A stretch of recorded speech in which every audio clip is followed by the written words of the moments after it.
반갑습니다.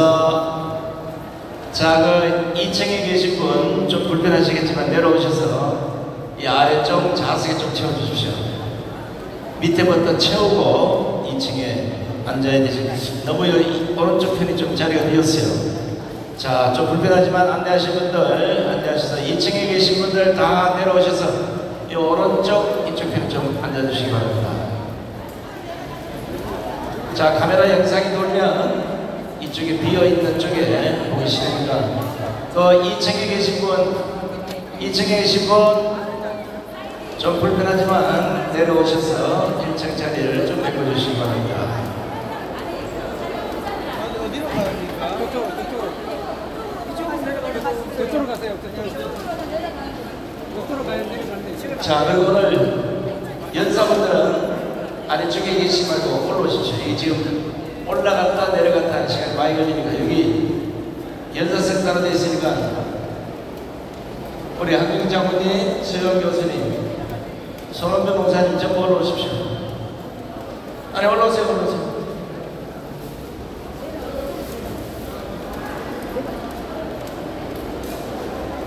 자, 다시 한번 자리 정리를 하겠습니다. 2층에 계신 분 좀 불편하시다면 내려오셔서 아래쪽 의자에 좀 앉아주시면 고맙겠습니다. 그리고 오늘 연사분들은 위로 올라오셔서 준비된 자리에 착석해 주시면 고맙겠습니다.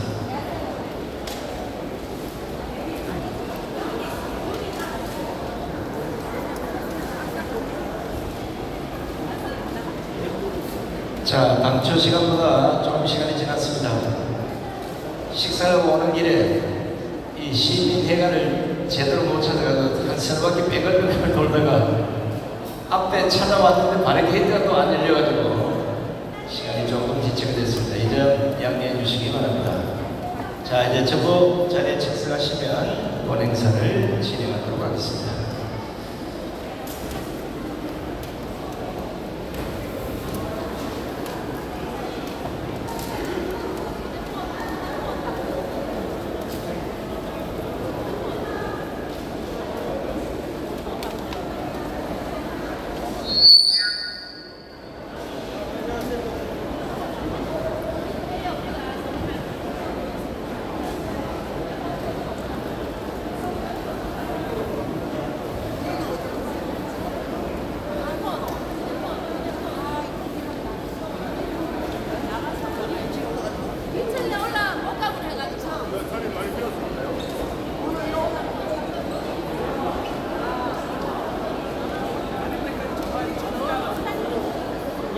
자, 이제 오른쪽으로. 여러분들 보시기에 왼쪽 자리가 좀 빈 쪽이 많습니다. 왼쪽으로 좀 오세요. 왼쪽으로.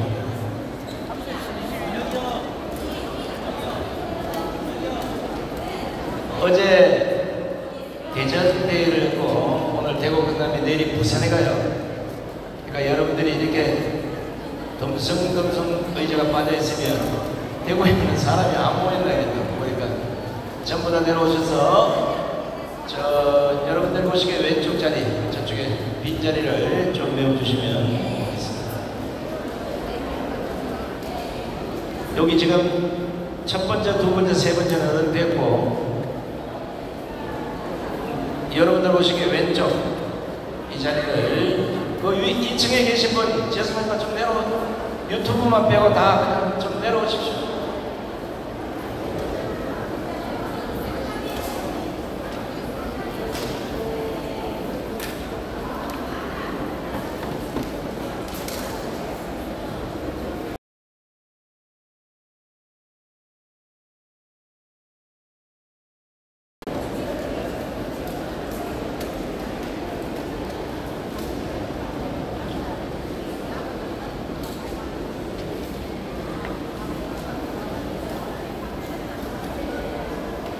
자, 안내하신 분들 2층에 올라가신 분 계시면 아래층부터 다 채우고 2층으로 안내해 주시면 고맙겠습니다.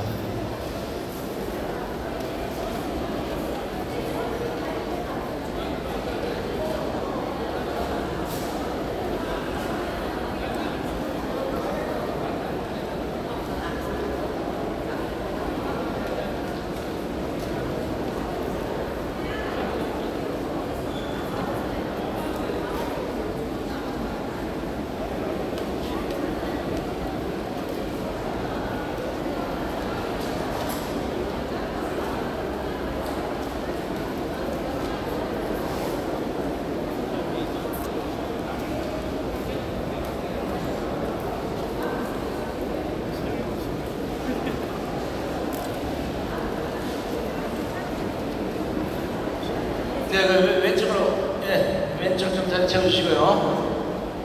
왼쪽.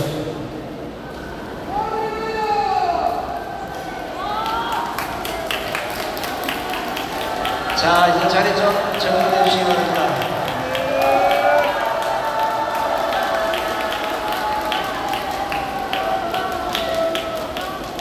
자, 이제 자리 정돈해 주시고요. 그럼 지금부터 오늘 7월 13일 자교총 대구대회를 시작하도록 하겠습니다. 자, 비가 오는 가운데서도 이렇게 많이 와주셔서 대단히 고맙습니다. 우리 자교총, 우리 목사님, 장로님, 그리고 자유마을 우리 관계자 여러분, 애국성도 여러분 대단히 고맙습니다. 여러분 식순에 따라서 국민 의례가 있겠습니다. 앞에 계신 모든 분들은 일어나셔서 단상의 국기를 향해 주시면 고맙겠습니다. 먼저 국기에 대한 경례가 있겠습니다. 1도 국기에 대하여 경례!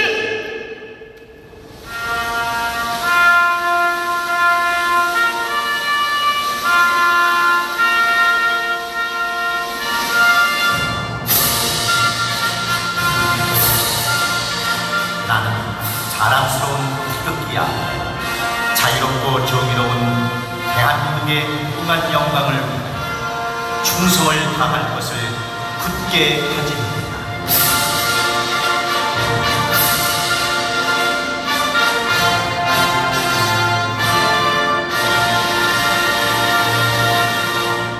바로 다음은 애국가 제창이 있겠습니다. 애국가는 시간 관계상 4절의 뜻을 1절에 모아서 1절만 크게 부르겠습니다.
이어서 대한민국을 위해 순국 순교하신 분들을 생각하면서 잠시 묵념하는 시간을 갖도록 하겠습니다.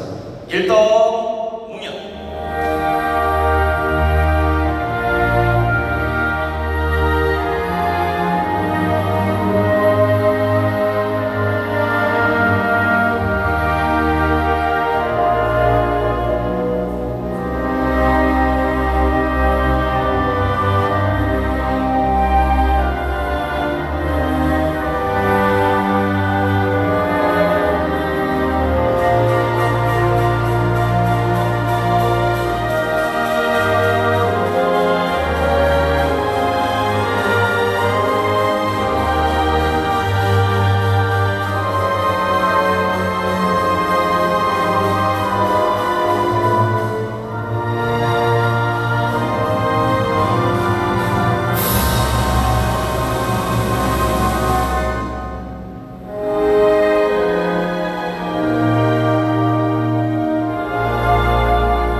바로 모두 자리에 앉아주시기 바랍니다. 지금 여러분들이 보시기에 대한민국이 어떻게 어느 정도 위험한지 아마 오늘 많은 연사분들이 연설을 통해서 결정하실 겁니다. 지난 7월 3일부터 대한민국을 말아먹는 민노총을 시작해서 보건의료노조 그리고 촛불행동 심지어는 민주당까지 합세를 해서 윤석열 정권 퇴진에 총올인을 하고 있습니다. 이런 위급한 대한민국을 지켜야 되고 아무도 나서지 않는데 오로지 이분만이 목숨 걸고 대한민국을 지켜내고자 앞장서고 계십니다. 해외는 물론 전국을 두루두루 다니면서 대한민국 5천만 국민을 일깨우기 계시는 우리의 영적 지도자 정강훈 목사님도 모시겠습니다. 한 박수를 보내주시기 바랍니다.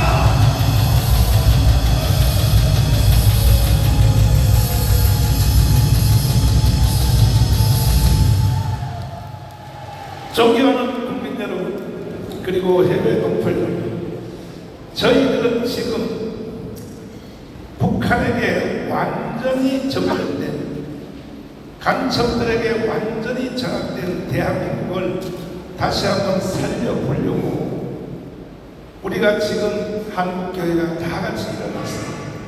어제 대전대에 이어서 오늘 대구에 왔습니다. 대한민국에 사는 국민들이 대한민국을 모르고 산다면 이것은 큰 문제입니다. 제가 중요한 역사적인 결정적 사건들을 말씀드릴 테니까 존경하는 5,300만 국민 여러분, 제발 좀 대한민국을 알고 삽시다. 여기 오신 우리 지휘권에 오신 대구 대국동 여러분 주목하시고 옆에 자매하고 크게 인사합시다. 대한민국을 알고 삽시다. 시작.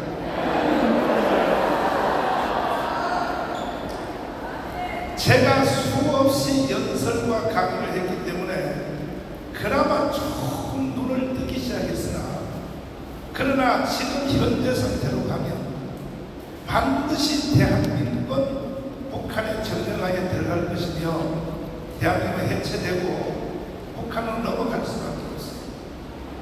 지금 1945년 8월 6일 날 히로시마에 원자탄이 그리고 3일 후에 나가사키에 원자탄이 터졌습니다.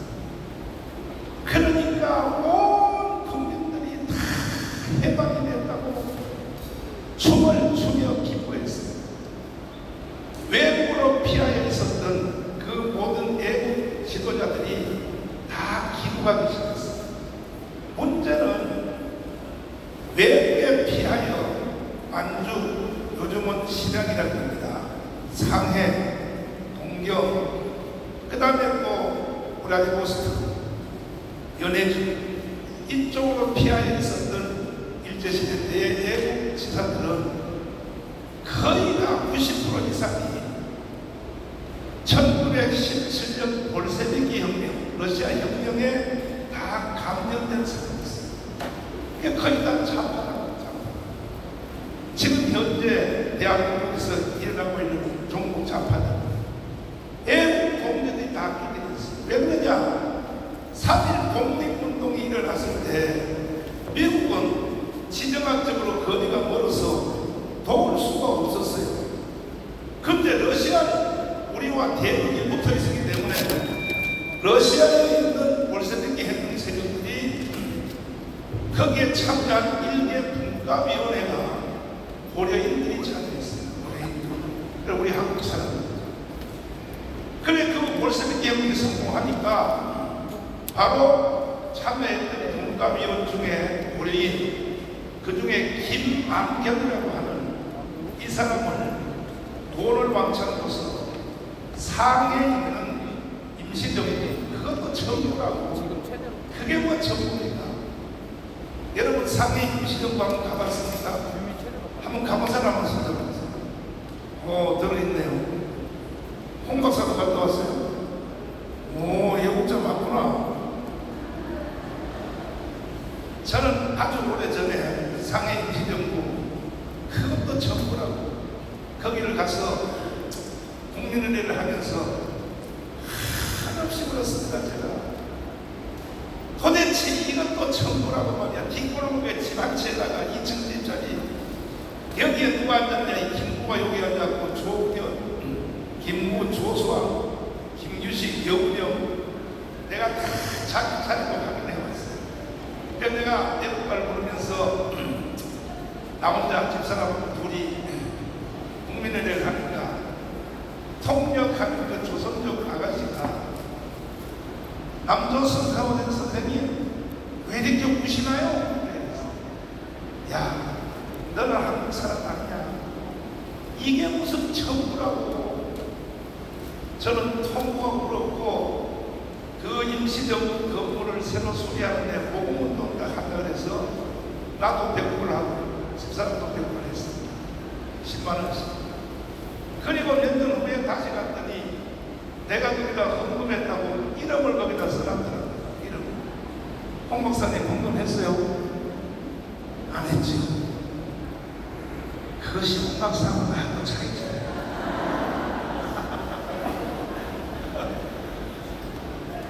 그런데 문제는 볼세비키 혁명 세력 김만겸이가 상해 임시정부를 공산화로 만들려고 신초되었어. 거기서 포섭된 사람이 누구냐? 박헌영. 3달 동안 뒷방에 갇혀서 공산주의 교육을 받고 돈 300만 원을 줘가지고 1925년 26년도에 한국으로 들어와서 우리나라 역사상 최초의 정당인 남조선 노동당을 창당했습니다. 결국 일본 헌병에 잡혀서 깜빵을 갔다가 병보석으로 나온 뒤에 다시 두 번째 또 다시 혁명을 일으키려고 박헌영이가 준비를 하다가 두 번째 다시 잡혀서 대원들은 다시 깜빵에 가고 박헌영은 변장술이 뛰어나서 수염을 달고 얼굴에다가 막 수금칠과하고 해서 전라도 광주에 벽돌공장에 숨어서 해방될 때까지 거기서 숨어 있었습니다. 해방이 되자 이 박헌영이가 모든 내국 동지들은 다 그때 외국에서 해방을 맞이했습니다. 박헌영이 오면 한 번만 전라도 광주에서 해방을 맞이했습니다. 그래서 전라도 광주가 빨갱이가 많은 이유가 있는 거예요. 박헌영이가 거기서 있었기 때문에. 그런데 박헌영 이놈이 해방이 딱 되자 나중에 뒤에 따라 들어오는 외국 동지들은 주도권을 가진 주도권. 그래서 그들을 다 대표들을 모아서 남조선 노동당, 그걸 남노당이라고 합니다. 남노당을 조직했습니다. 북한인 김일성이가 들어와서 북노당을 조직했습니다. 그러니까 대한민국은 북한은 북노당, 대한민국은 남노당 두 세력이 둘 다 공산주의자들이 완전히 정립했습니다. 그때의 1946년도 10월 1일 날 지금 경주 영천, 이 영천 제일교회, 경주 제일교회는 이재복이라고 하는 남노당의 5인방 중에 무력부장이 있었어요. 이 사람은 목사요, 목사. 평양신학교에 38회가 졸업생입니다. 목사는 목사. 근데 이놈이 남노당의 박헌영 밑에서 5인방 무력부장을 했어요. 박헌영, 이주화, 김상용, 홍민표, 그 다음에 바로 이재국. 이놈이 대구에 올라와서 오늘날 대한민국 이게 빨갱이 세상이 된 게 이게 다 대구 때문에 대구 때문에. 이재국이 올라와서 대구에 10월 폭동을 일으켰습니다. 이재국이 일으켰습니다. 그래서 이 폭동이 영천 폭동, 또 구미 폭동, 그 다음에 또 무슨 김천 폭동, 상주 폭동 막 이어나갔습니다. 그때의 박정희 대통령의 형님 박상희라고 하는 이 형님이, 박정희 대 형님이 대구 폭동 때 총력을 당해서 죽었어요. 그러니까 대구가 그때는 빨갱이들이 다 전라도에 있는 게 아니에요. 전라도는요 그때요 빨갱이들 별로 없었어요. 왜 그러냐? 전라도는 땅이 들어오니 땅이 그러니까 부자가 이 경상도는 땅이 들어오고 땅이 없잖아. 그냥 다 이 빨갱이들이 대구에 있어가지고 그래서 대구 폭동이 일어났는데 이것이 전라도로 옮겨가서 27 폭동이 일어났습니다. 그리고 이것이 제주도로 건너가서 제주 4.3 여수 관람사. 이 모든 시작이 어디서부터 됐느냐? 왜 내가 이 말을 여러분에게 들으냐? 대구가 책임져야 된다. 책임. 아멘 안 해요? 아멘 하는 나 집에 가버려. 대구의 책임이라는 거예요. 책임. 여러분 전라도 사람들 손가락질하고 저 빨갱이 새끼들 그렇지. 그거 누가 가르친 줄 알아요? 대구의 10월 북북이 가르친 거예요. 10월 북북이. 이해됐어요? 아멘. 이해됐냐고요? 아멘. 그래서 제주도 4.3 폭동, 여수 반란 사건 계속 전국이 전체가 계속 빨갱이로 확대가 돼서 결국은 광주 사태까지 이루어졌는데 이제 북한이 마지막 행동을 한다는 북한이 잘 들으십시오. 자, 해방 후에 80년 동안 한 번도 대한민국 이 남한이 한반도 전체 북한에 대하여 주도권을 행사한 적이 한 번도 없어요. 모든 장난은 북한이 다 쳤지. 한국이 뭐 북한에 대해서 무슨 뭐 무력 침공을 하거나 뭐 평양 가서 대포를 하거나 없어요. 북한이 오늘까지도 대한민국과 한반도는 북한이 손에 딱 들어지고 지금 계속 진행합니다. 근데 이건 국민들이 모르고 있는 거예요. 그래서 지금 북한은 별짓 다 해보도 안 되니까 마지막 행동을 하려고 준비를 하고 있습니다. 그래서 나는 대한민국의 생명이 이제 거의 다 됐다. 내가 홍동영 목사님 여기 있지만 나하고 전화 잘 하는데 내가 여기 운동하면서 고생하는 걸 보래. 전 박사 내 참아라. 어차피 나는 학교만 더 나갔는데 네가 한다고 되냐? 홍동영 여기 있잖아 이 개자식이. 나한테 맨날 그러는 거야. 다 망했는데 뭐 전박사 혼자가 너들은 돌아다닌다고 되냐고 몸도 안 먹어서 뭐야 내 참아라. 어차피 나는 망했어. 그러나 나는 홍동영같이 저렇게 독하지를 못해서 끝까지 그래도 마지막 처우에 할 때까지라도 해본다 하고 오늘 이 시간 대구까지도 내려왔습니다. 아멘. 북한이 지금 마지막 행동을 하고 있다는 이 말은 무슨 말입니까? 80년 동안 공작을 했거든요. 청와대에 김친조를 보내가지고 박정희 대통령을 목을 달라고 보내보질 않았습니다. 전두환 대통령을 죽이려고 아웅산에서 국립묘지에서 폭발을 하려고 별짓 다 했습니다. 근데 이제 마지막 행동이 준비됐는데 이것은 우리가 먼저 한 게 아니라 자 미국의 국방부 장관 레이건 대통령의 국방부 장관이 와인버그 국방부 장관이 한 장관이 있었습니다. 그분이 벌써 대한민국은 이렇게 망할 것이다. 대한민국은 이렇게 끝난다 하는 책을 썼어요. 책을 30년 전에 썼어요. 대한민국은 이렇게 하여 끝이 날 것이다.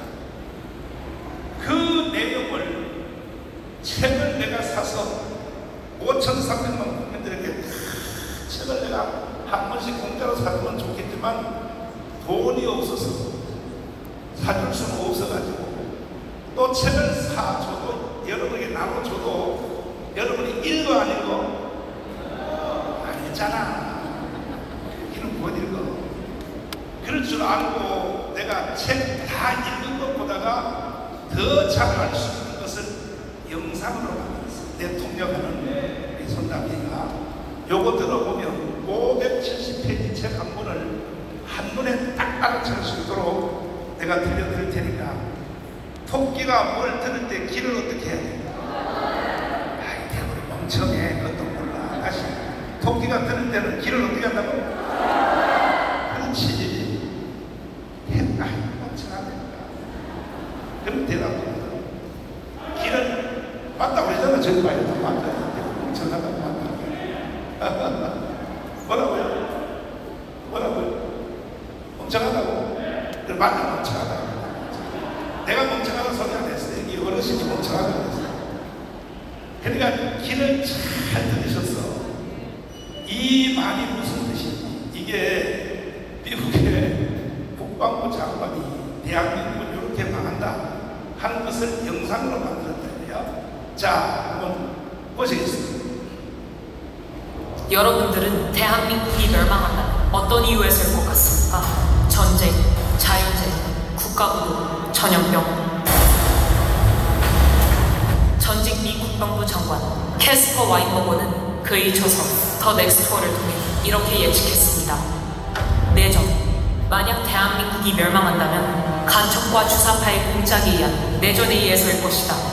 저도 이 역사적 사실에 기반해 가상으로 한반도의 마지막 시나리오를 예고해보겠습니다. 광화문 광장에서 촛불 시위와 태극기 세력이 극렬하게 충돌을 일으키고 있다. 촛불 시위의 외침은 이와 같다. 윤석열 탄핵, 주한미군 철수, 평화협정, 종전협정, 연방제 통일, 태극기 세력의 외침은 이와 같다. 문재인, 이재명 구속, 한미동맹 강화, 주사파 척결, 자유통일. 고도로 훈련된 북한의 간첩들이 매년 북한으로 들어가고 있는 경찰복과 군복으로 위장하여 빌딩에 올라간다. 그리고 이들은 태극기 세력이 아닌 반대편의 촛불 시위 쪽을 향하여 사격을 실시한다. 촛불 시위에 앞장섰던 많은 사람이 위장 간첩이 쏜 총알에 의하여 쓰러져 간다. 이성을 잃은 촛불 시위대는 경찰을 향해 달려들어 총을 빼앗고 경찰을 향해 난사하기 시작한다. 전국에 퍼져있는 북한의 지하 조직은 좌경하는 국민들을 선동하여 전국에서 동시에 민중 공기를 일으킨다. 여기에 국내에 있는 중국인, 조선족 100만 명이 가세한다. 5.18 때와 마찬가지로 일제히 파출소와 무기고를 습격해 무기를 탈취하고 난동을 일으킨다. 모든 관공서가 점령당하고 이렇게 대한민국은 손쓸 틈 없이 내란 상태로 돌입하게 된다. 경찰도, 군인도, 미군도 그 누구도 막을 수 없을 만큼 사태는 걷잡을 수 없이 커져만 간다.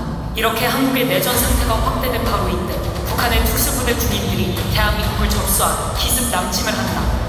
이미 절반이 넘게 좌경하는 국민들은 김정은 만세를 외치며 인민군과 김정은에 대하여 환영 행사를 진행한다.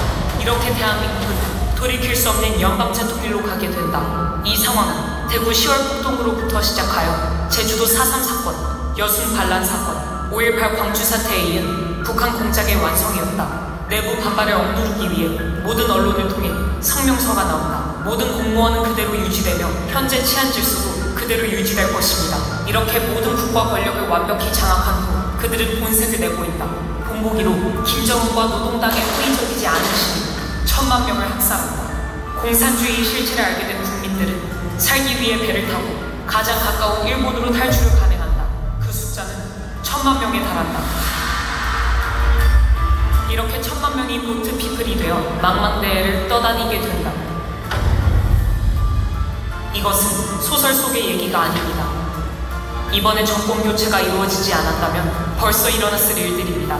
이미 일본 국회에서는 이것을 예상하고 일본으로 건너온 한국 난민을 어떻게 수용, 처리할 것인지 대비책을 논한 바 있습니다. 하지만 이와 같은 상황을 대한민국 국민만 모르고 있습니다. 제가 존경하는 한국의 사상가 신정복 선생은 지난날 제주가 꾸었던 꿈이 지금 우리의 꿈입니다. 이제 이 비점령군하고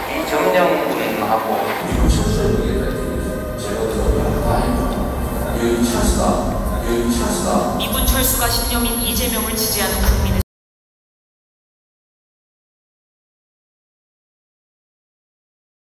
폼페이오는 한국 언론과의 인터뷰에서 충격적인 발언을 했습니다.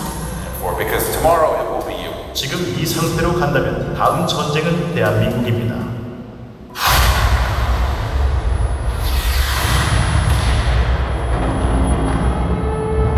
많은 전문가들이 지금 이 상태로 간다면 우크라이나 다음으로 대한민국 광화문 광장에서 전쟁이 일어날 것이라고 예측하고 있습니다.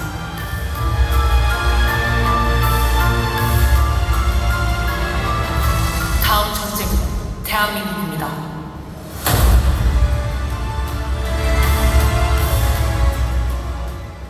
자, 해설하겠습니다. 황윤선 장군님 앞으로 잠깐 나와 주십시오. 여러분 이 영상을 봐도 뭔 뜻인지 모를 거예요. 해설을 해드리겠습니다. 육군사관학교 나오셨죠? 1사단장 했죠? 1분단장 하셨죠? 별 몇 개? 셋밖에 안 돼요? 별로 가까이 오죠. 그리고 자유통제 이라크 거기에 지휘관을 한다고 하셨죠.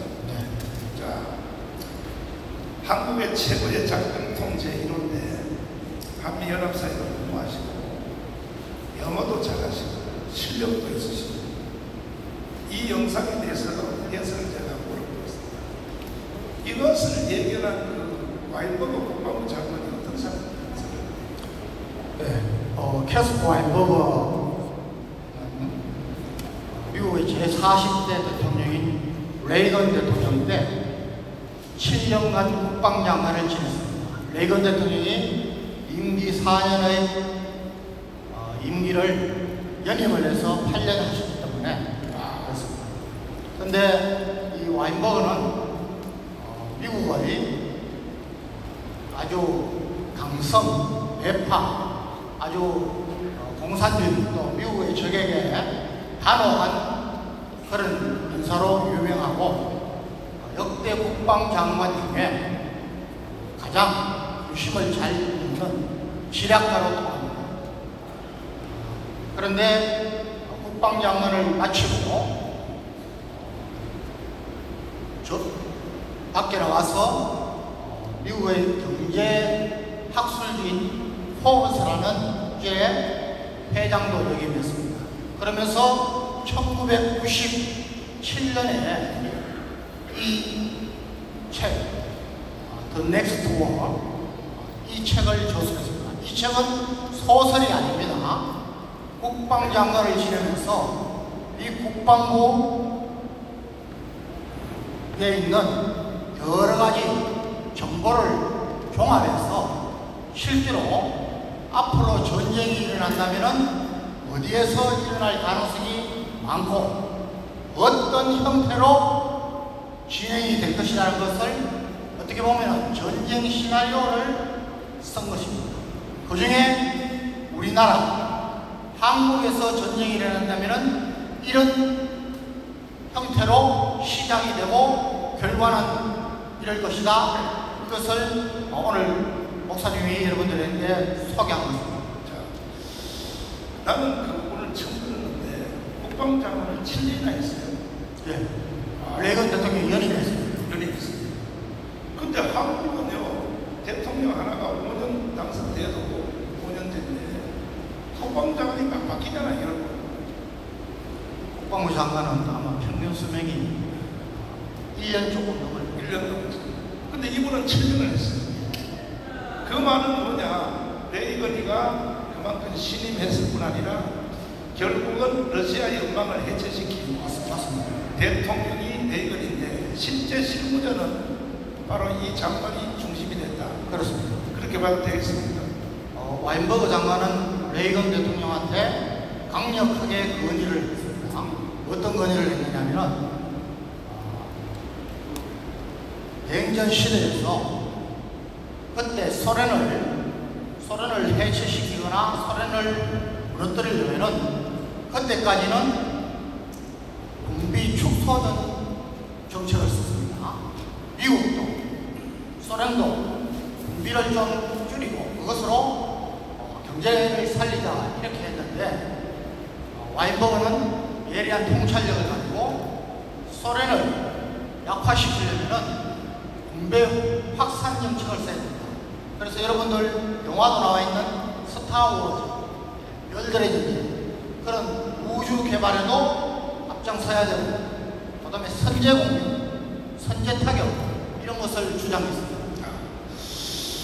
그래서 결국 레이건 대통령은 국방부 장관 하나 잡는 바람에 미국의 역대 대통령 조지 워싱턴, 2대 아담스, 3대 토마스 제퍼슨, 16대 아브라함 링컨 이어가는 근대 대통령 중에 최고의 대통령이 된 거죠. 레이건이가. 맞습니다. 네. 최근에 들어와서 미국 국민들한테 존경하는 대통령의 여러 주소를 하면은 항상 제1로는 여러분들이 잘 아시는 케네디 대통령보다도 훨씬 낫습니다. 그런데 지금 오늘날 대한민국은 역대 대한민국의 대통령 인기조사를 했더니 1번이 노무현이요. 정신 똑바로 차려요. 대한민국을 만드니까. 2번은 옛날에는 박정희였었는데 김대중한테 밀렸어요. 2번은 김대중이요. 3번이 박정희요. 3번은 박정희는 20% 이하로 떨어졌어요. 떨어졌다. 그게 나라 끝나는 거예요. 근데 이 영상에 대한 내용을 잠깐 제가 천천히 말씀드립니다. 어느 날처럼, 자 보세요. 어느 날처럼 강화문 광장에서 대모가 일어났다. 이걸 현대판으로 바꿔 말하면 한쪽은 촛불시, 한쪽은 태극기 집회, 양쪽이 충돌을 일으켰는데 그때에 북한에 있는 간첩들이 한국 경찰들의 옷으로 갈아입고 한국 군인들의 옷으로 갈아입고 강화문 광장의 빌딩에 올라가서 우리를 쏘는 게 아니니까 태극기 부대를 쏘는 게 아니고 광주 사태를 일으키는 거예요. 바로 촛불 시위, 지들편 거기를 향하여 사격 하면은 촛불 시위애들이 20-30명이 죽는다. 죽으면 왜 위에서 보니까 경찰복 입은 사람이 쏘는 거니까 바로 경찰하고 싸움이 붙어서 제2의 광주 사태가 일어나서 파출소를 탈취를 하고 무기를 탈취해서 강화문 광장에서 내전이 일어납니다. 광주 사태가 강화문 광장에서 다시 일어났어. 그때에 전국에 있는 간첩 조직과, 자 보세요. 창원 간첩 하나만 잡았습니다. 창원에 있는 간첩 조직망이 여기 수백 개 되는데 한 개를 잡아서 너 밑에가 누구야, 너 밑에 누구야, 너 밑에 누구야 하고 창원 간첩단을 잡아서 조사를 했더니 이런 그림이 나왔어요. 이런 그림 보세요. 우리가 하는 지금 전국의 자유마을 별로 간첩 조직들이 다 들어갔다. 이런 그림이 나옵니다. 그러면 지금 민노총 잡았습니다. 민노총은 순회공을 잡았습니다. 간첩. 정교조도 순회공을 잡았습니다. 그리고 하부 조직을 지금 수사하고 있습니다. 이거 다 수사해서 그림으로 그려놓으면 남조선은 새빨간색이 나옵니다. 그래서 그들이 전국에서 다 같이 무장 공개로 일어서서 조선 민주주의인민공화국 만세하고 외쳐버리며 광주 사태 보세요. 광주 사태를 이 완전히 역사를 왜곡시켰는데 들어오십시오. 내가 전라도에 가서 광주역 앞에 광장에서 연설하면서 이렇게 연설했어요. 아무리 광주 사람들이 악할지라도 자기 아들, 딸 같은 공수부대한테 총을 쏜 사람이 있겠냐. 차라리 우리가 다 부모님 입장에서 내가 총에 맞아서 죽어야 말지 어떻게 우리 아들, 딸에게 총을 쏘겠느냐. 그것도 또 총 쏜 것 중에서 M16 공수부대가 가지고 있는 총은 M16입니다. 나중에 시체를 조사해 봤더니 M16에 맞은 소총은요 들어가는 구멍이 하나입니다. 나올 때는요 거기 M16은 옛날 군대에 있을 때 그게 그 총구 닦느라고 이렇게 햇빛에 이렇게 보면 그 총알이 휙 돌면서 나가요. 강선이라는 강선. 그래서 M16은 들어갈 때는 하나 들어가도 나올 때는 이만하게 나와요. 왜 휙 접고 나오기 때문에. 그런데 M1 그 다음에 카빈 소총으로는 들어갈 때 구멍이나 나올 때 구멍이 똑같아. 거기다가 또 하나는 뭐냐, 카빈 소총은 힘이 없어서 들어간 구멍만 있고 힘이 차고 나가지를 못해서 몸 안에서 실탄이 박혀있는 게 많아요. 자 이겁니다. 나중에 광주 사태 끝난 뒤에 군의관들과 거기에 전남대 의사들이 다 신체 조사를 해보니까 공수부대한테 총 맞은 사람도 있지만은 28명의 신체가 시민군이 쏴서 시민군이 그것도 뒤에서 뒤에서 산다고. 뒤에서. 어떻게 자기들 편끼리 자기가 자기한테 총을 쏘겠냐 이거예요. 아무리 한국 사람들이 악할지라도 자기 편 시민군이 시민군에게 덩어리에서 총 쏠 사람이 있겠느냐 이거야. 나는 그렇게 생각 안 한다 이거야. 이거는 틀림없이 북한의 고정 간첩들이 총을 쐈지. 동의하십니까? 그렇게 내가 연설을 했더니요, 세상의 5.18 단체에서 나를 고발을 해가지고 지금 내가 조사를 받기 직전에 지금 와 있습니다. 대한민국 끝난 거예요. 그러면 전라도에 있는 광주 5.18 사태 이 사람들은 오히려 내가 연설한 거에 대해서 고맙게 생각하지. 왜? 드디어 광주가 빠져나갈 구멍이 생겼다. 총을 쏜 것은 우리가 아니라 북한의 고정단점이 쐈다고 정광훈 목사가 와서 말해줬으므로 이거는 광주가 책임을 면할 수 있는 기회가 됐다 해서 광주가 박수를 쳐야 될 텐데 거꾸로 나를 고발을 한다는 이 개새끼들은 다 누구냐 이 말이야, 이 개자식들아. 그래서 대한민국은 지금 간첩 조직들에 의해서 완전히 장악되고 있어요. 그리고 여러분 한번 생각해봐요. 지금 미국에 아이비리 하버드의 크리스천부터 시작한 신종 학문 중에 잘 들어봐요. 새로운 학문이 있는데 뭐냐? 그때 그런 일이 없었으면 오늘날 어떻게 됐을까 하는 이런 학문입니다.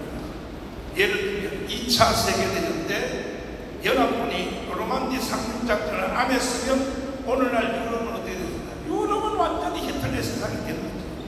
이렇게 접근에 들어가는 학문이라는 거예요. 그럼 내가 한번 물어보겠습니다. 여러분들에게. 만약에 전두환 장군이 공수부대를 보내서 광주 사태를 진압을 안 했으면, 다시 말해주세요. 전두환 장군이 공수부대를 광주에다가 진입시켜서 그때의 광주 사태 진압을 안 했으면 오늘날 대한민국은 어떻게 됐을까요? 어떻게 됐을까요? 여기 보니까 빨갱이들이 많아요. 대답하는 겁니다. 그럼 상상 한번 해봅시다. 이미 그때 광주 사태 시민들이 목포까지는 전쟁했거든요. 순천과 여수 쪽으로 달려가고 있었어요. 그때 만약에 공수부대와 외곽에 있는 군부대 34단, 31사 정사관이 그때의 시민군을 포위를 하지 않았으면, 진압을 안 했으면 한마디로, 그러면 광주 사태 이것이 전라북도로 올까 안 올까요? 와요. 전라북도만 오겠습니까? 결국은 서울까지 밀려간다. 그러면 전두환 장군이 그 미국 CIA가 이미 그렇게 보도하고 있어요. CIA 본사하고 띄워보세요. CIA는 이렇게 말하고 있다.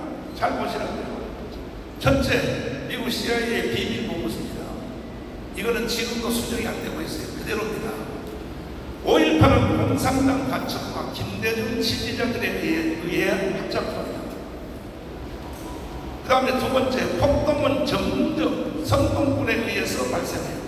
미국 CIA가 지금 밝힌 겁니다. 30년 만에 비밀이 해제가 됐어요. 비밀 문서. 그 다음에 여기 폭도들이 전라북도의 옥상에서 군 헬리콥터를 향하여 발포하였다.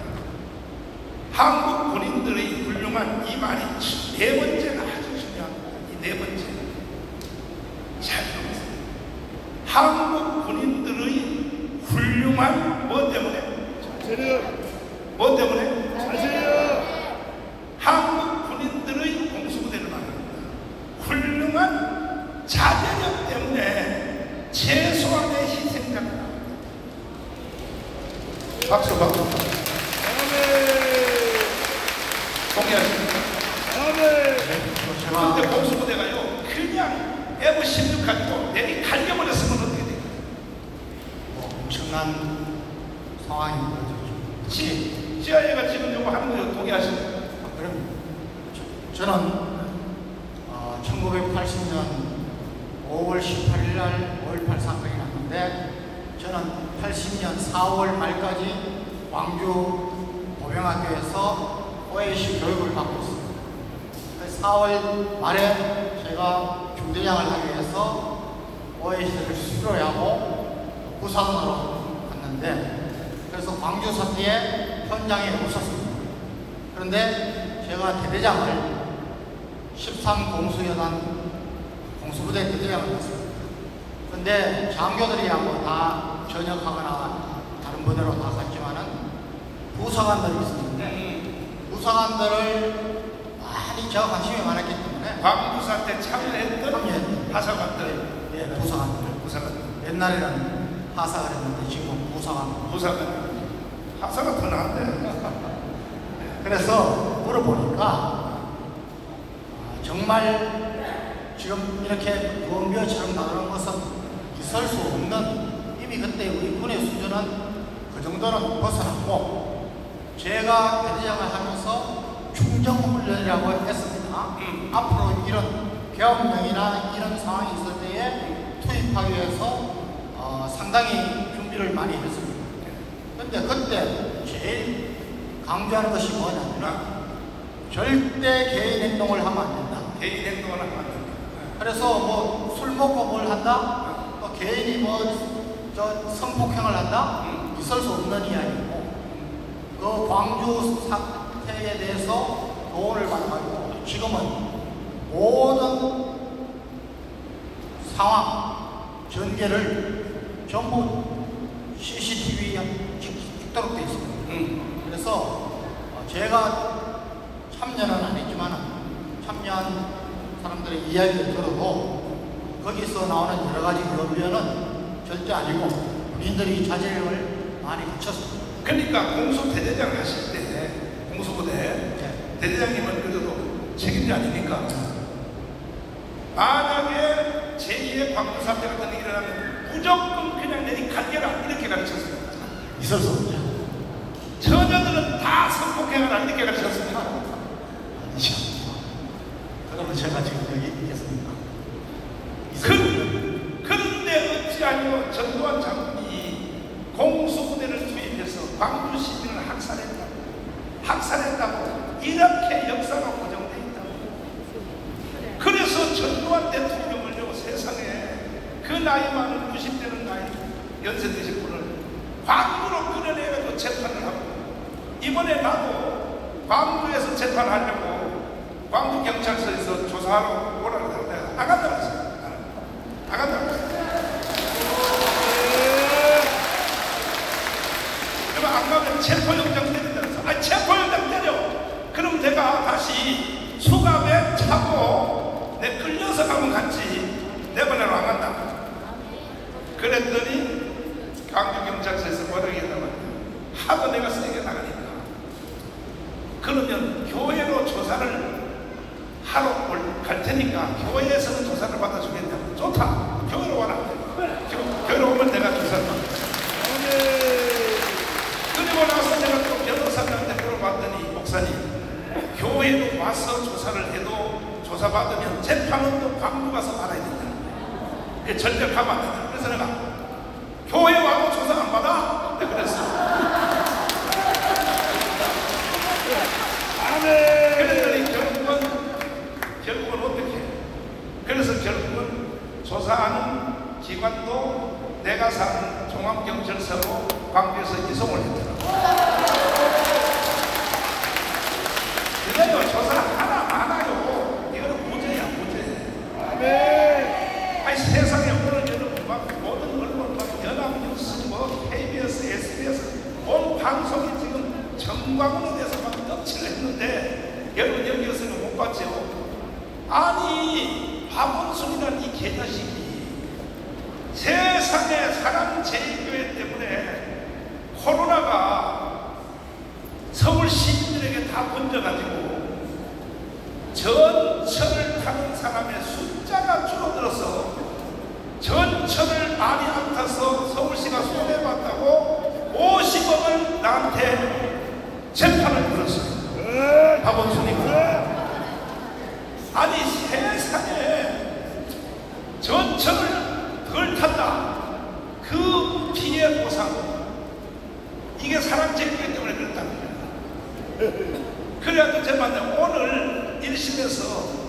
완전히 무죄로 결정됩니다.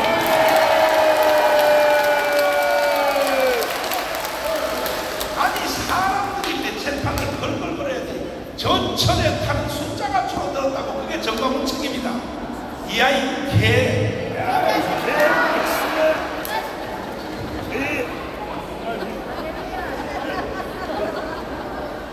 참 기가 막혀. 그와 같이 하여튼 정광훈 목사 여러 학교만 주면 이제 북한이 학교를 완전히 장악할 줄 알았다. 이래서 박원순이 별 개리를 다 들었어. 그랬더니 그 자식이 벌받아가지고 지가 자살해서 죽었어. 할렐루야. 아니 장군님, 그때 공수부대가 전두환 장군이 시장을 안 했으면 어떻게 됐습니까? 제가 항상 말씀드리는데 김일성이가 죽기 전에 광주 사태 때 5.18 때 전면전으로 또 남심을 못한 것을 두고두고 후회했다. 1980년 5.18 사태고 김일성이는 1994년에 죽었습니다. 그 이야기한 것이 비밀로 되어 있다가 최근에 해제됐습니다. 그만큼 우리 한국 내에, 대한민국 내에 혼란이나 간첩들의 운동이나 이런 것들은 지금 김정은이한테 한국에 대한민국을 점령할 수 있는 절호의 기회라는 시그널을 보냅니다. 그래서 우리 목사님께서 또 우리 광화문 세력이 주사파 집결을 해야 된다. 좌파 운동권이 다시는 정권을 잡으면 나라 망한다고 하는 것이 이 이야기입니다. 아까 보시지만은 저는 1950년 6.25 전쟁 일어날 그 직전보다 지금이 오히려 더 위험하다고 심각하다고 보고 있습니다. 자, 정신 똑바로 해주세요. 그건 이따가 다시 한번 강조해 주시고. 자, 김일성이가 이것도 미국의 정보가 다 알아요. 죽을 때까지 후회한 것이 뭐냐? 광주 사태 때 그때 다시 한번 제2의 6.25를 밀고 내려갔어요. 그때의 기회를 잃은 것을 천추의 한이라고 생각하고 죽은 것이 김일성이다. 그러니까 지금 또 북한은 마지막 행동을 하면 북한도 이제 초조해 있어요. 왜? 80년 동안 별 지랄을 다 뜨는데도 대한민국이 안 무너지니까. 안 무너지는 이유 중에 제일 1번은 뭐냐? 이승만 대통령이 그려놓은 설계도 자유 뭐예요? 자유, 한미, 기독교. 이승만 대통령의 설계도가 원체 위대하기 때문에 아직도 북한이 한국을 완전히 먹지를 못합니다. 이해가 됐어요? 그래서 북한도 초조하여 이제 마지막 행동을 하는 북한이 뭐냐? 내가 이 넥스트 워라고 하는 마지막 전쟁, 다음 전쟁. 그런데 이것이 국방부 장관이 쓴 책인데 30년 전에 쓴 책인데 현재 이게 해당이 되느냐? 지난 2주 전에 조선일보 주최로 미국의 정치 최고의 전문가들 폼페이오 장관을 불러서 포럼을 했어요. 폼페이오 장관을 소개합니다. 폼페이오 장관은 여러분들 잘 아시죠? 트럼프 때에 국방장관이 아니라 국무장관, 훨씬 더 국방장관보다는 넓은 외교, 통상, 또 국방장관과 함께 협조하는 그 국무장관을 지냈습니다. 그런데 이 폼페이오는 미국의 육군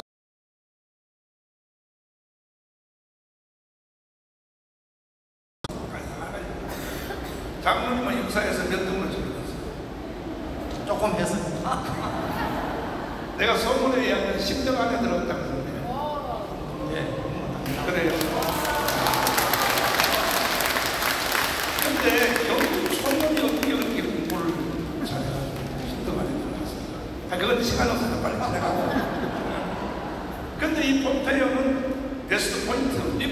미국사관학회 수석으로 줬고요.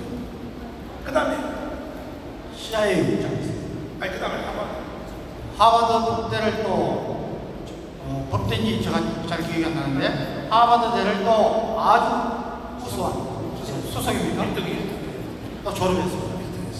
그리고 세계 정보의 1인자인 CIA 국장을 잘 들어보세요. 내가 그냥 여러분에게 겁주려고 하는 게 아니니까 세계 정보 1인자야. 트럼프 대통령 때 국무장관은 이 폼페이오 장관의 거 들어봤죠? 그렇게 무식해요, 대부분? 무식이 충분이야? 내가요, 작년에 미국을 갔더니 미국에서 나를 돕고 있는 로펌, 내가 한 달에 5만 불씩을 내요. 로펌이 7,500만 원씩을 낸다. 누구 때문에? 대구에 여러분, 골 때리는 여러분 때문에. 한 달에 7,500만 원씩을 낸다고 지금. 근데 그 로펌에서 날 보고 하는 말이 현역 상원 의원들을 만나는 것도 중요하지만 폼페이오 장관을 한번 만나지 않겠냐고 이렇게 제안해 왔어. 근데 내가 하는 마음이 그 사람은 저 트럼프 때 했던 국무장관에 지나간 옛날 사람이니까 난 관심 없어. 현역 상원 의원만 만날 거야. 그래가지고 내가요 만날 수 있는 기회가 있었는데 안 만났는데 이번에 보니까 이 사람이 지나간 사람이 아닌 거야. 이게 보니까 이 사람은 다음에 뭐 차기 미국의 대통령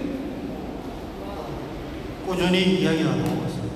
어쨌든 이 사람은 세계 정보의 1인자라고 봐야죠. 그렇습니다. 현재 이 사람이 하는 말을 다시 한번 요 말만 영어로 한 짧은 요것만 다시 들어봐요. And for because tomorrow it will be you. For because tomorrow it will be you. 지금 이 상태로 간다면 다음 전쟁은 대한민국입니다. 장관님 영어 잘하시니까 통역하면 돼요. 저 통역입니다. 저게 뭔 말이에요? 이 말은 와인버거 장관의 다음 전쟁하고도 여기 같은 말입니다. 콩콩한 거지. 우크라이나 전쟁을 이야기하면서 그 다음 제일 전쟁의 가능성이 많은 데가 어디냐? 대만과 우리 한국을 이야기했습니다. 그런데 우리 한국이 훨씬 더 비중을 두고 가능성이 크다고 이야기한 거죠. 그런데 대한민국 국민들은 이런 사실을 알아요, 몰라요? 외국의 전문가들이 다 이렇게 뒤에서 흉을 보고 있는데 머지않아 대한민국의 광장에서 광부 사태 같은 것이 일어나서 결국 전쟁이 일어나기 직전인데 대한민국 국민들이 모르는데 왜 모르냐? 문재인 이 개새끼가 국민들의 눈과 귀를 다 닫아놓은 대구여 일어나라. 일어나야 됩니다. 대구가 일어나야 됩니다. 대한민국 근대사의 모든 문제는 대구 10월 폭동 때문에 일어났으니 여러분들이 사고를 친 거예요. 여러분들이 전라도가 빨갱이 아니니까 대구가 다 빨갱이요. 사고를 여러분이 쳤으니 해결도 여러분이 해야 되는 거예요. 동의하십니까? 그러니까 지금요 나는 미치겠어. 나는 기도할 때마다 어떨 때는 열받아가지고 에이씨 나 혼자만 죄를 졌냐. 대한민국에 30만 목사 새끼들 다 죄졌지. 얘라 나 때려치워. 나도 미국으로 가자. 가서 미국 가서 나도 일할 만큼 했고 아니 솔직히 여기서 한번 대답을 했어. 우리가 강원도동 안 했으면 윤석열이 대통령 될 수 있어서 없었어. 정권 교체 될 수 있어서 없었어. 그건 사실이지. 그럼 네가 혼자서 강원에 한 번이라도 왔다 간 사람 손 들어. 손 들고 있어. 손 안 든 사람은 내가 바로 북한으로 보내버린다. 바로 손든 여러분들에 의하여 이 대한민국이 살아난 거예요.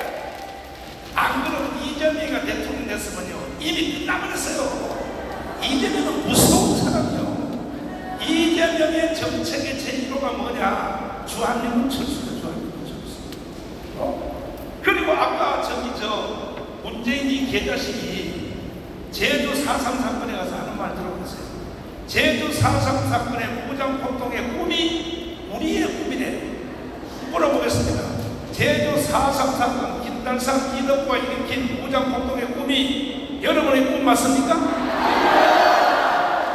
문재인이 개새끼야. 네 혼자 꿈이 되면 되지 이 자식아. 왜 국민들에게 세뇌시키려고? 뭐라고? 제주도의 꿈이 우리의 꿈이라고? 우리 양산으로 쳐들어갑시다.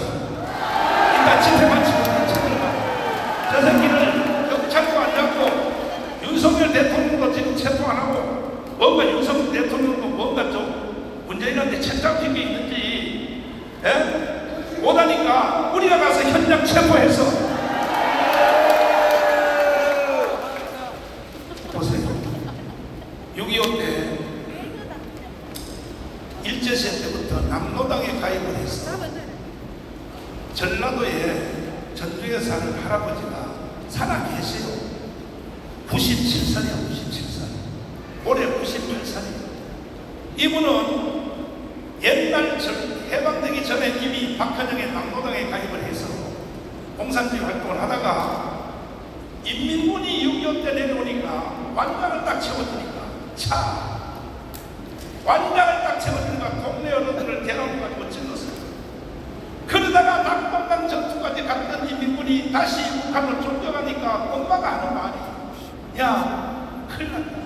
너는 여기서 못 산다.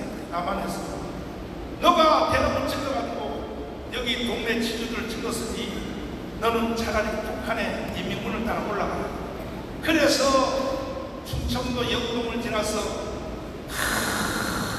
문경세제 태백산맥을 지나서 북한으로 가서 24년을 사는 중에 4년 동안 간첩학교에 진입이 돼서 4년 간첩훈련을 받고 한국에 남파가 되었어요. 그때 이 폭명이라고 하는 부수상, 북한의 부수상이 특별히 뒷방으로 부르더니 너의 임무를 부여하겠다. 첫째, 너는 전라북도의 도당위원장이다. 자, 임무입니다. 두 번째, 너가 남한의 간첩으로 내려가서 할 일은 김대중을 대통령 만들어라. 자, 보세요. 이 할아버지의 증언을 직접 한번 들어보겠습니다. 자, 보세요. 들어보세요. 남한에서 모든 데모라든가 폭동을 일으키는 것은 처우의 지령이 없으면 안 돼. 안 돼. 자, 김구서 선생님 보시겠습니다. 여기 확인해 주실 분이 있습니다. 박수. 남한에서 일어나는 학생들 데모, 시위, 폭동, 대구의 10월 폭동 40년 정도부터 시작하여 27 폭동, 제주도 4.3 폭동, 여수 관련 사건, 광주 사태까지, 심지어 미순이 효순이 가지고 강원에서 데모하는까지 내가 더 당장 동상 끊어내냐. 그때 밑에 모인 5,000명의 이 모든 건 다 누구 짓입니까? 이제 아무 말씀처럼 북한 정보기관의 지시입니다. 저 위에의 지시 없이는 절대 처음부터 다시 이분이 바로 고정간첩의 증언입니다. 뭐라고 증언합니까? 다시 한번. 남한에서 모든 데모라든가 폭동을 일으키는 것은 처우의 지령이 없이는 안 돼. 그리고 또 그 폭동 시위라든가 이런 것을 누가 주동이 돼서 일으키는가. 거기에 포인트 5.18 김대중이거든. 그 김대중의 바탕은 1946년도 공산당 때부터 김대중이 내가 활동하던 것을. 그러니까 할아버지가 북한 가기 전에 저 전라남도에 연락처 갈 때도 이미 김대중을 알고 있었다. 김대중을 알고 있었다. 알고 있었다. 그러니까 김대중이라고 그런 것은 이 빨갱이 제2의 탁근형이에요. 제2의 강선영이 김대중이고 제2의 김대중은 문재인이에요. 문재인 문제 해결하지 않으면 대한민국 존재 불투명해. 미안하지만 그 문제 해결하지 않으면 대한민국은 존재가 성립될 수가 없어. 자, 이 할아버지의 증언이 맞습니다. 예, 100% 맞습니다. 100% 맞습니다. 그러니까 이 모든 지금 그러면 현재 일어나고 있는 광장에 민노총 정교조들이 지금 데모하고 있잖아요. 윤석열 끌어내고 그렇습니다. 이번 토요일 날이 쟤들이 지금 전체 총동원령을 내렸더라고요. 이번 토요일. 그래서 대구에 있는 여러분들이요, 이거요, 지금 윤석열 대통령 어디가 있어요? 유럽가 있죠. 한국으로 들어오기도 전에 들어오지도 못할 가능성이 있어요. 지금 반란을 일으키려고 이번 토요일 날입니다. 그래서 대구의 애국 시민 여러분 더하기 그동안 나와 함께 했던 강원운동했던 모든 전국에 있는 시청자들은 이번 토요일 날 1시까지 총력 강화문으로 동원해 주시기를 바랍니다. 오실래요? 안 오면 어떻게 될까요? 오실래요? 지키지 않는 자는 누릴 자격이 없어요.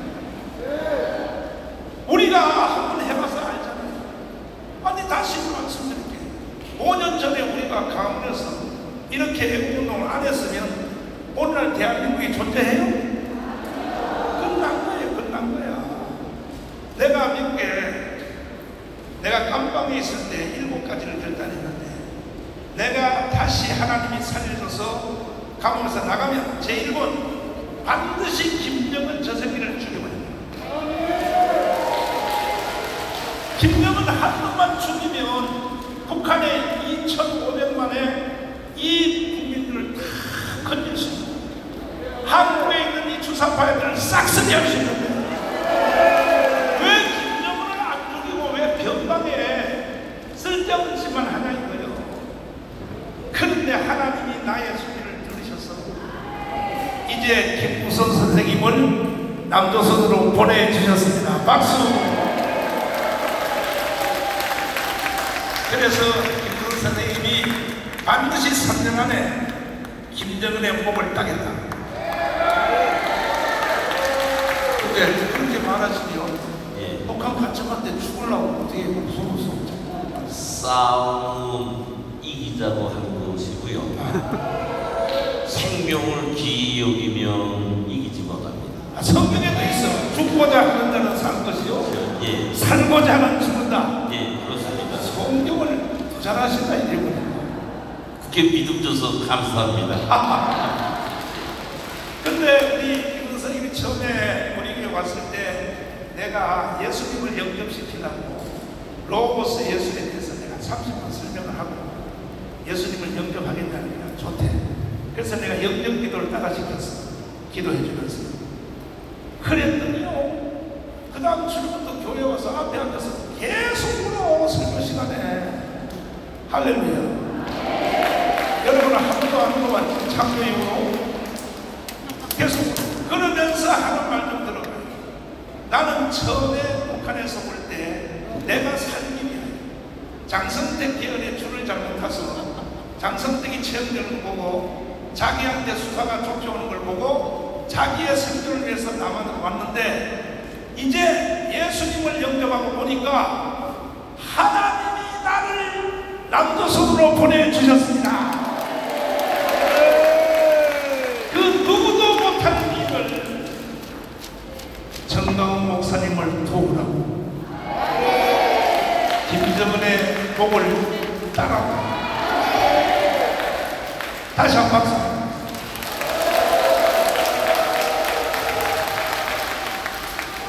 자, 그래서 이순희, 허순이를 비롯하여 지금 현재 강원광장에 일어나고 있는 민노총 데모 있죠.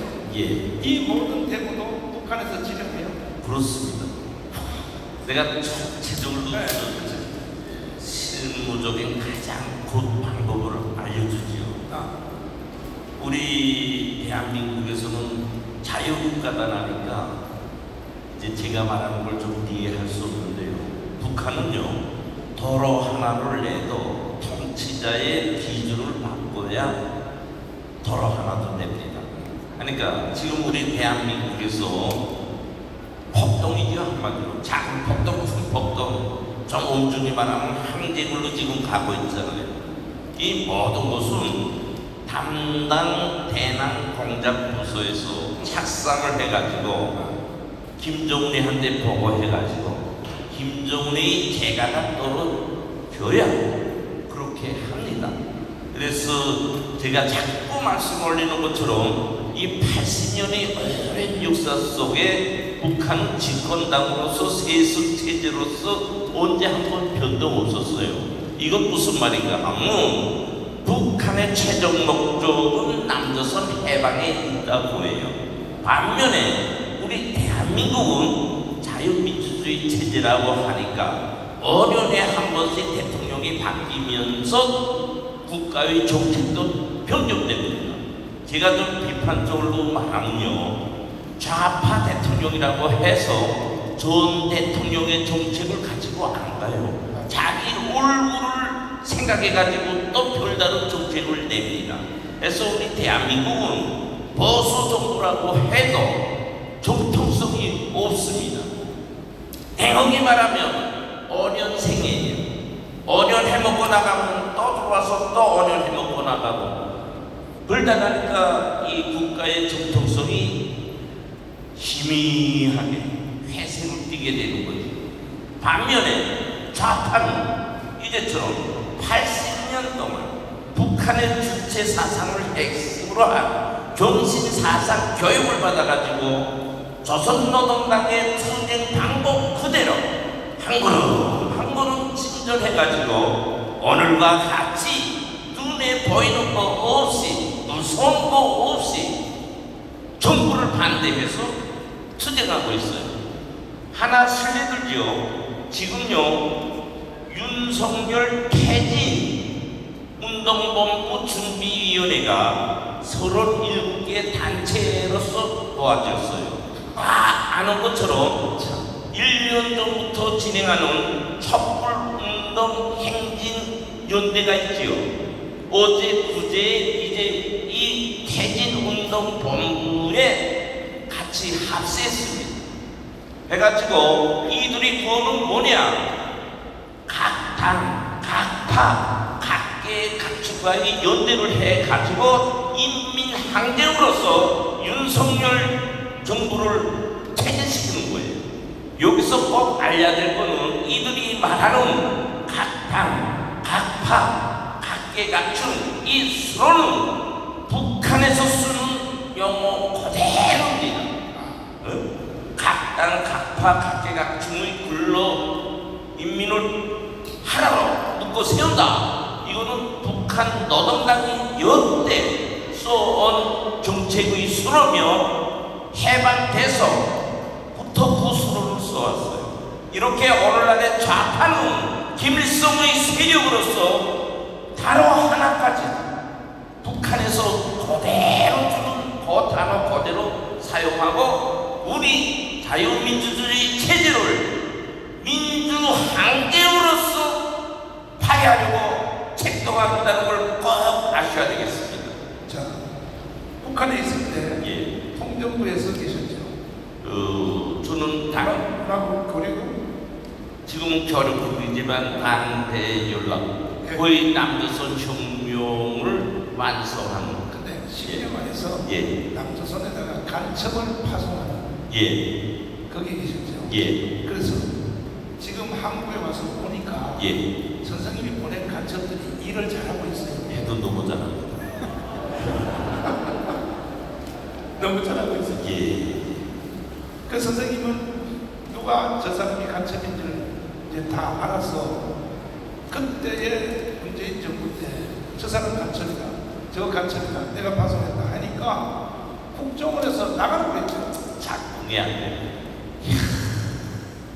이 문재인이 기다렸어요. 세상에 저거 간첩이다. 청와대 간첩 저어서 내가 넣었다. 저 청와대 운전병, 통신병 저거 간첩 내가 넣었다. 하니까 선생님을 국정원에서 쫓아냈어. 왜? 북한 간첩한테 죽으라고. 그래서 생명을 보존하기 위하여 일본의 어느 대학? 개요대학으로 피신을 기가 막히게 한국에 와서 간첩을 파송한 사람을 감춰주고 국정원이 오히려 나가라고.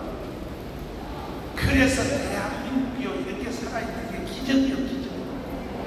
이거 문재인 때 사실 낯설겠는데. 그러다가 일본에서 유튜브를 어느 날 딱 들었는데 한번 이야기해주세요. 여러 차례 말씀 올리는데 제가 이제 일본의 기요 대학에서 이제 초청 교수로서 있으면서 그래도 우리 대한민국의 혁명, 어떤 혁명, 자유 통일을 위한 혁명에 대해서 계속 고심하고 불어댔어요. 그러다 나니까 이제 우리 한국에서 진행되는 투쟁, 유튜브를 통해서 제가 계속 관찰했습니다. 그러다가 이제 그 유튜브에서 우리 정광훈 목사님을 제가 처음으로 접하게 됐습니다. 그래서 목사님을 보고 제가 이제 결론낸 게 우리 대한민국에서 제가 처음으로 본 저분이 저 투쟁은 역사에서 내가 못 봤어요. 그래서 저분과 같이 자유통일을 위한 투쟁에 한 몸을 담그자, 목숨을 바치자 이래가지고 다시 대한민국에 와가지고 우리 목사님과 같이 하고 있습니다. 여러분들이 다 보신 그 자리, 내가 미국의 사모님들에게 보여주려고 3년 동안 했던 강원도의 영상을 편집했어요. 그래서 사모님에게 보여줬더니 난리가 났어요. 미국식 표현으로 와우! 와우! 나중으로 이거 진짜 너가 했다고. 봐라, 여기 영단에 설교사님이 나지 않냐. 자, 여러분이 한번 운동을 한번 보겠습니다. 존경하는 국민 여러분, 대한민국 헌법으로 자유 통일해봅시다.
다 한번 왔다 가셨죠?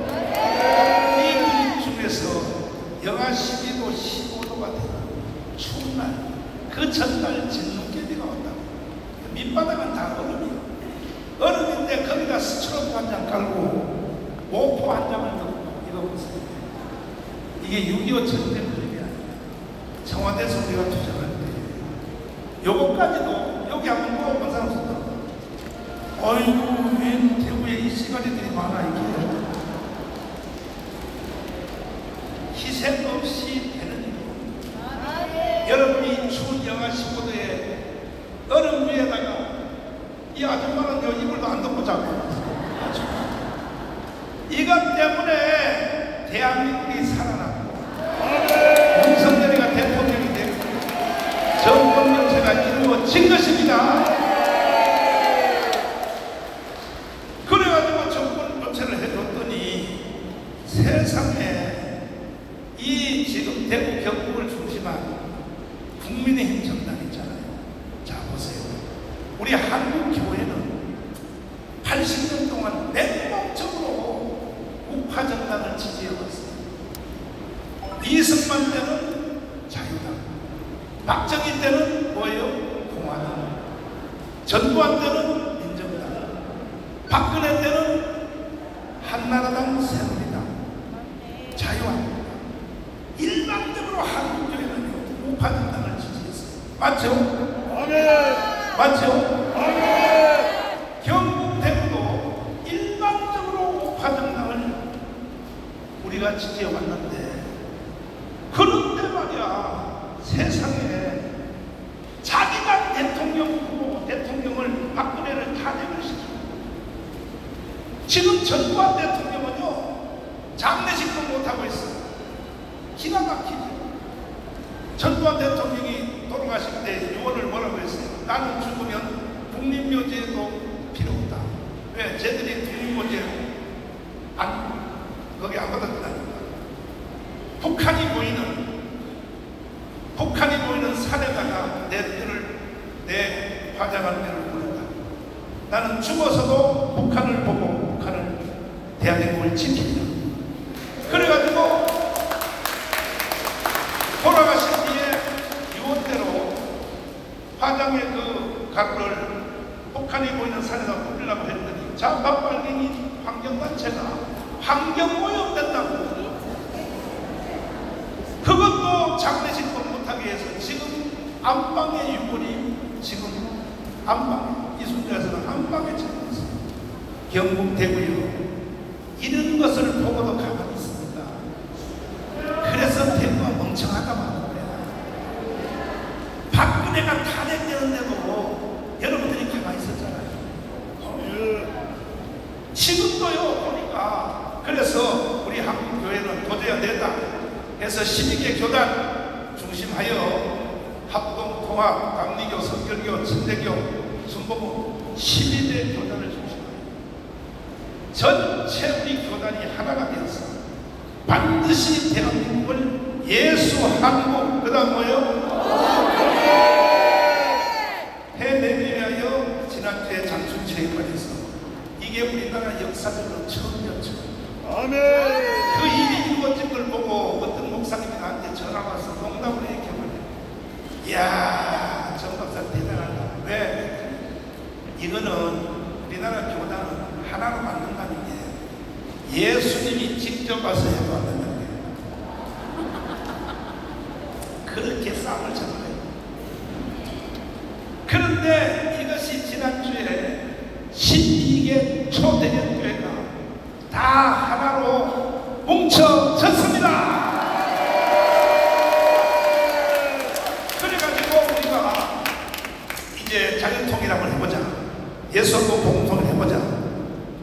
그래도 정가들하고 같이 하자 해서 지금 현재 국민의힘 정당의 강원 세력들이 30만 이상이 들어갔어요. 당원으로. 들어갔더니요 세상에 대구에 있는 홍준표 아저씨가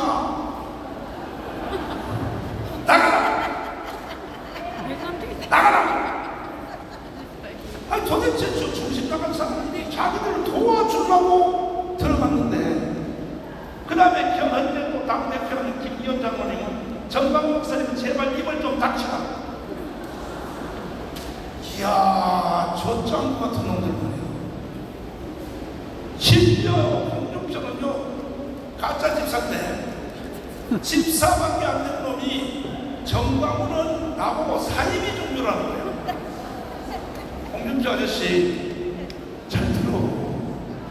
당신 회개해. 내가 이단이라고 사이비 종교라고 당신한테 정보를 주는 사람이 누구야 도대체? 참모들이 누구냐고. 이거 하나만 가지고도 홍준표를 날려고 하면 안 되지. 우리가 강한